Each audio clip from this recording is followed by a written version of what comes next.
Jim Feist, Andy Iskoe in Las Vegas, and we're going to do a little contest recap, or I should say Andy's going to do a little contest recap because I don't have much information except what I'm hearing on the street. We have contests here. The biggest contests are Westgate and the Circa. And of course, Circa has come in with a monster called the Grandissimo, where everybody, the people are going into this are putting up $100,000 to play. And the last I heard, Andy, there was over 50 people that have already signed up.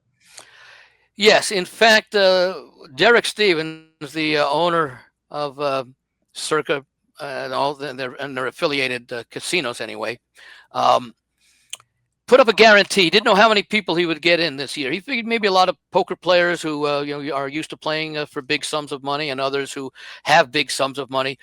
He put up a guarantee that 15 people would join. So if only 10 people would, which would create a prize pool of $1.5 million. It seems rather small, but if only 10 people signed up, that'd be $1 million. That'd be $1 million prize pool, and there'd be a nice $500,000 overlay that Derek and Circa would have to put in there. And you'd only have, if you're one of the 10 people, you'd only have 9 people to beat in the Survivor. Well, my expectations was that there would be between 25 and 50. Turns out right now, as of I think early this morning, there were 58, and you still had the opportunity. I think in this contest they limit you to 2, which is kind of nice if you want to try 2 chances. And I believe you had the opportunity to rebuy if you were on the Cowboys last night as your pick. And I guess if you were on the Cowboys last night, you got a good run for your money, but a loss is a loss, and you could rebuy. So maybe they will come up, because the deadline is 3 p.m. Pacific time tomorrow, Saturday. They might get another dozen or so they might reach 70. Right now they are at 58. So it's a $5.8 million pot that will go to one survivor, the lone Grandissimo survivor. Unlike Circa Millions, which I believe is in its 5th or 6th season, and they've always had multiple players tie, multiple entries tie at the end of the year, where they would split the pot 4 ways, 10 ways, whatever it was. With 58 or even 70 contestants, there's a really good chance that, especially with just 2 entries per contestant, there's a really good chance this contest might end in 10 to 12 weeks. There is a little bit of a twist I'll get to in a moment with the Circa Survivor, the one that you've heard about for the last few years, where they have the contest. The NFL is 18 weeks, 17 games. The contest is 18 weeks. I'll explain that when we talk about that contest, where you pick the concept overall for both contests. You pick one team a week straight up to win the game.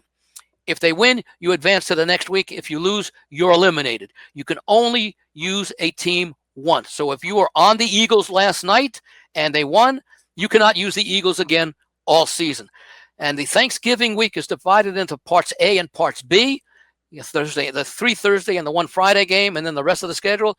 Christmas is split up into 2 weeks, part A and part B, and that's the 3 Christmas Day games, and then the day and night games, and then the rest of the schedule for that week. I think it's week 16 and 17. I'm sorry, week 17, 13 and 17, I believe it is. Week 18 is the final week of the season.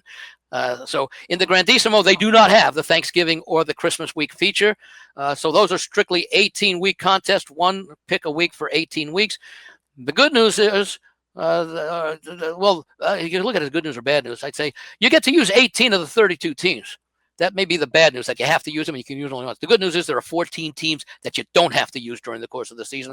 And the other thing that's good news about that, of those 14 teams, there's no restriction on how often you play against a team. So, for example, if you think, and in the unlikely possibility, but there are odds out at a number of sports books, that a team is going to go 0-17, and you know what team, or you have a confidence, you can play against that team 14 times. The only time you can't play against them would be in the 3 divisional rematches, because you would have already played on them first. So that's a feature. And that format is basically the same as the regular Survivor contest that we'll talk about in a moment, other than the fact that you don't have the feature of the Thanksgiving and Christmas Day weeks split into half in the Grandissimo, and the fact that unlike the Survivor contest, where you're allowed a maximum of 10 entries at $1,000 each, you're only allowed 2 entries here in this one. So if you got a spare $200,000 laying around, it sounds nice.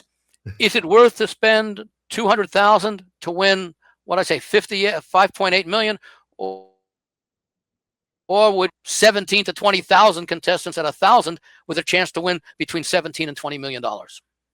That's the other contest. And Jim, I don't know if you have any questions or comments about Grandissimo. It's interesting to me. I didn't think we would reach anywhere near 58 or 70 entries. I do know that there's a lot of partnerships out there where, say, 3 or 4 people are putting up a third or a quarter of it. So it's a big prize. I mean, you want to beat 70 people, or do you want to beat 6? How many people are in the regular Survivor? Right now, as of this morning, because these numbers I think are updated not real time, but once a day. And the last I saw, it looks like they got about probably about 2,000 entries just in the last 24 hours. Because when I was over there yesterday, I think they had just gone across the 15,000 that they needed, because it's a $15 million guarantee, meaning 15,000 entries at $1,000 covers the 15 million. They're now at 17,182. So if they got no more entries, the sole survivor or multiple survivors would win or share $17,182,000 as far as the contest is concerned. If it goes down to 3 people right now, you'd almost collect about 5.7 million. Whoa. If you we're talking about some heavy money. I mean, this is the World Series of Poker times on steroids. Yeah, on steroids. Probably on illegal steroids too. I wondered if you went into the regular Survivor and you put up 10,000, would you get 10 entries and you're going to play against maybe 20,000 people? Yeah. And you might pick up 20 million if you want it. Where the other one, you put up 100,000, you're playing against 70 people, and you pick up 7 million. So you're paying against a lot less people, but a better chance of collecting. But you got to put up 10 times the money. Yeah. So 20 times the money. In 1,000 versus what is it? 1,000 versus 100,000. So 100 times the money. Well, I was thinking of put the 10 entries into the other one. Oh, okay. That's what I was thinking about. Yeah, you're correct. 10 times. Yeah. By the way, it was just 1 against 100. You'd be 100 times the money. Correct. Yeah. But I was going to mention there's I'm going to get to the Westgate in a minute, because they also introduced one new contest to sort of compete with Circa. And if you like, I can give you those details now, or you had some more comments. Absolutely, I'd love to hear. Okay, the Westgate, the last few years they've had 3 contests: the regular Super Contest Classic, which is the pick 5, that's been around since I think 1988. Then the Super Contest Gold, which they've had probably a dozen to 15 years. And they used to have something called the Reboot, which was a separate contest that covered weeks 10 through 18. So that was a 9-week contest. And they eliminated that this year because the Westgate Classic over the last few years has had, in addition to the overall contest, the 11 contests were 6 contests consisting of 3 weeks each, 3 contests of 6 weeks each, and 2 contests of, which is 9 contests, and 2 contests of 9 weeks each, which were the same weeks 1 through 9. Well, 1 through 9, and then the same 9 through 18. The difference is the 9 through 18, you didn't have to worry. I'm sorry, 10 through 18, you didn't have to worry about what you did in weeks 1 through 9. It was a separate contest. Okay. The other thing is that for many years, this Westgate contest, the Super Contest Regular, I call it the Super Contest Classic, was priced at a $1,500 entry fee, which they maintained for many, many years. And we saw beginning in 2011, after the Super Contest had gotten a great deal of exposure in 2010 on ESPN and I think other outlets, we saw the number of entries increase from roughly the 275 to 500 that had been for the first 20 plus years, up to initially, I think it went up to like 700, then 1,100, ultimately peaking, I think in 2019, they had 3,300 entries. Then the Circa comes in, I believe it was that year, and they started their contest, which somewhat mirrors the Westgate contest, 5 picks a week against a static point spread.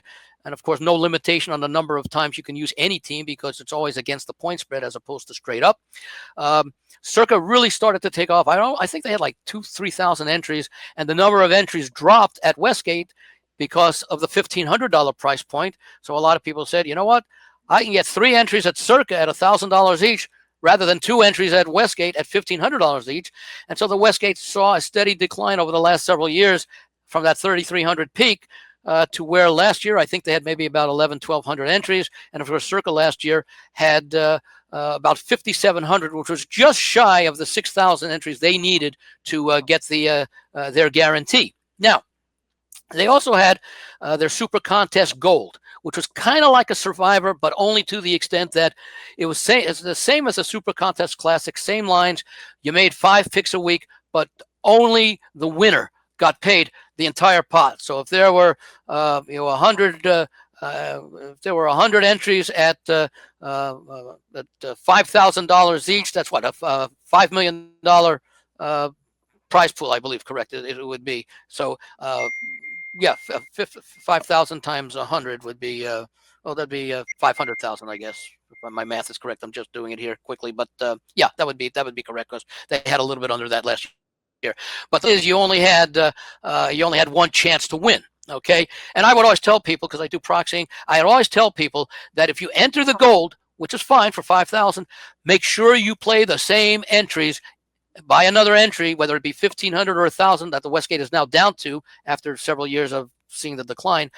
Because if you have, let's say you hit 63%, that may not win the gold, but it would certainly finish probably in the top 5 in the regular, even though you're going to get many more places. Even then, right now, the Westgate pays, I think they still pay only 20 people. They had paid up to 100 when that contest was at the 3,300 entries. But I bring this up because now we are comparing the 2 contests. Super Contest Survivor at 5,000, which is going to attract, as of right now, I think they had, as of last time, I think they had maybe about 80 or 90 entries, and or maybe had a little bit less than that, maybe 58 or 60, I don't recall, versus the Survivor, which is going to have 17 million. So the choice is, I've got $5,000 to spend. Do I want to get an entry in the Circa Survivor where I'm going to go against many, many, many fewer people, but the prize pool might only be $500,000 to $750,000, depending upon how many people enter the Survivor contest, the $5,000 at Westgate? Or do I want to go against many, many thousands of people, but have 5 entries in the regular Survivor contest at $1,000 each, and have 5 chances to win against many, many people against a hugely greater prize of 17 million? It's quite likely that the Super Survivor may very much be like the Grandissimo and not go the full season. Now, with 17,000 plus entries in the regular Survivor, it would not be a surprise that there will be people who go through all 20 weeks having never been eliminated. As I said, that's happened the first 5 years of the contest, including last year, in which everybody got slaughtered in the month of September. I think after 3 or 4 weeks of the 17,000, what was it last year? Yeah, I think it was it 17,000 or 15,000, 14,000 entries, whatever it was last year. I think it was 14,266. That by the end of the end of the 3rd or the 4th week, there were only about 650 entries remaining. And it all started with New England's upset of Cincinnati in week 1 that eliminated about 34% of those entries. So the question that I pose people there, if you got 5,000, do you want to spend it on entries, 5 entries in Circa against a greater field, and have 5 opportunities to cash a multi-million-dollar prize? Or do you want to go against fewer people and turn $5,000 into, say, $500,000, which is still not a bad return? Well, these options will be available to everybody next year as they reintroduce these. And I'm sure they still have opportunities, but by the time this is viewed, unless you're local, you have someone who's already flown in. The deadline, I believe, for both contests is on Saturday afternoon. I think the Westgate may be 2 p.m. Pacific and Circa might be 3 p.m. or they both might be 3 p.m. So the time is limited, especially since we don't know at what point this video on the contest will appear. But I'm guessing, Jim, we will probably do a contest update, a 10, 15-minute segment throughout the season, follow the progress and get the people to take a look. And by the way, if you go to their websites, the Westgate Superbook, you can Google the exact address, or circasports.com. Usually, I think now, because of the deadlines, probably between 7 and 10 p.m. Pacific time, you can see what the selections are, what every entry selection, and most important that a lot of people follow, what's the consensus? What's the most popular pick in Survivor this week? I'm guessing it's going to be Tennessee. Okay, and that's all the Survivor contests. You mean Denver? I'm sorry, Denver against Tennessee. Apology. I think someone with 10. However, I think someone with 10 entries might put one of them on Tennessee. In the event that they pull, they would advance with one of the. If they lose, they still got 9 other entries they can win. But if they win, they probably eliminated 20 to 40% of the field. That'd be on Denver. Yeah, Denver is going to get a huge percentage for sure. I mean, I don't know if anybody played last night's, but maybe somebody did. Because they had over 14,000 entries. And and by the way, the other thing that they had, if they lost with Dallas last night, they could rebuy. You could do a rebuy, and if they lose tonight on whoever loses tonight on the Chargers and Chiefs, can also rebuy up to that 3 p.m. deadline. And when I say rebuy, if you had less than 10 entries, let's say you had 3 entries, you can buy a 4th entry to get back to, to replace one of the 3 that you lost. Or if you had 10, you get to replenish. Let's say you lost 2 entries on the Cowboys last night, you can rebuy for the other 2. Now, of course, you do have to play those entries in week 1. So in other words, it's not like, well, if you played Philadelphia, you could still buy additional entries. So if you played Philadelphia and you had 5 entries, you already advanced. But if you do buy additional entries, you're still going to have to make a play. And the deadline for the circuit for those in town, the absolute lockout drop dead deadline is 4 p.m. Pacific on Saturdays. All right, Andy, thank you very much. A great update. We will be doing videos every week, normally on Friday or in Thursday or Friday. It doesn't matter. No. And we will definitely update these contests. Andy, thank you very much. I want to make one promise. In future weeks, I will talk slower.